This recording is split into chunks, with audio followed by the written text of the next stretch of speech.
Special needs financial planning. Smart advice for families coping with disabilities. The patchwork of government programs for adults with disabilities, and their varying eligibility rules, create complications and traps. But more financial planners are aiming to help. When she was nearing graduation from Rutgers University in 2005, Melissa Weiss toyed with the idea of becoming a social worker. But as a math geek who had earned a BS in finance, she ended up taking a more obvious career path, as a financial analyst and then a financial planner. Now, after 18 years of adult life and challenges, her mother died of cancer. Her oldest son is on the autism spectrum. Weiss feels like she's back doing what she was meant to do, only with a lot of dollar signs and legal twists thrown in. Weiss is one of a growing cadre of financial pros who specialize in working with families whose children have special needs.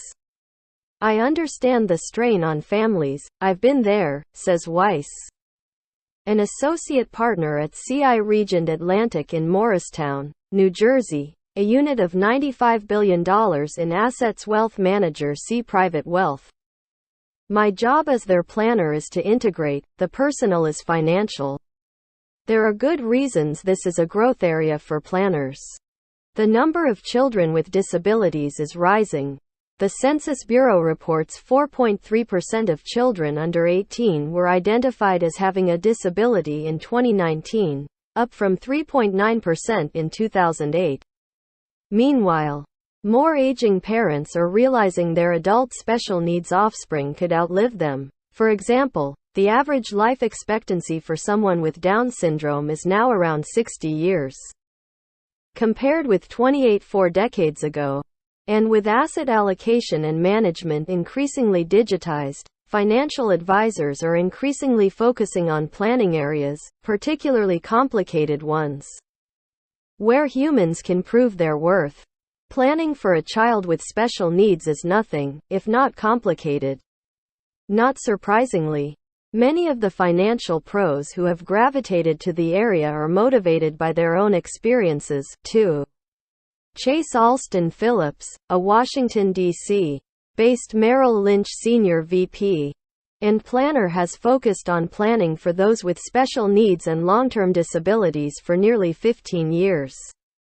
Phillips, 38, was born with spina bifida and leads a team of 8 Merrill planners working with special needs families. A personal background in the area gives you that passion because, let's be frank, it's messy, says Weiss.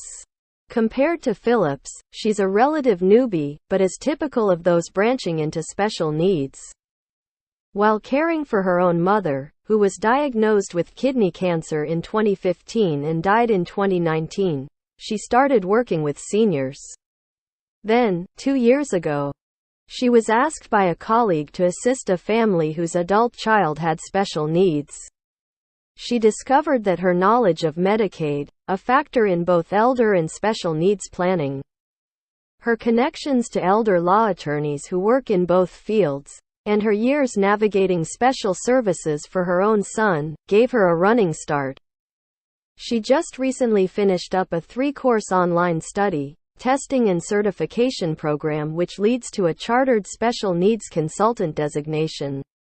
So far, 800 planners have earned a CHSNC credential, though more have taken at least one of the courses. The American College of Financial Planning, which runs the program, reports, aside from looking for those with the CHSNC certification, families can increasingly find help and referrals through nonprofit organizations dedicated to specific diseases.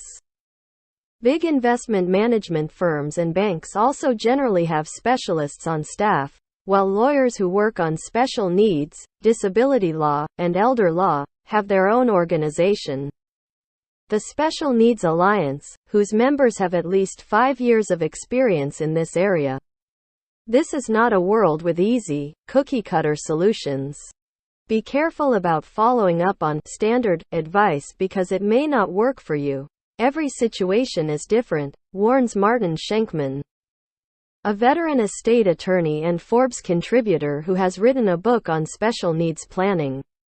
Approaches will vary not only by family resources and by location, but also, of course, by the nature and severity of a disability. Still, financial pros and lawyers offer some general do's and don'ts to get families started.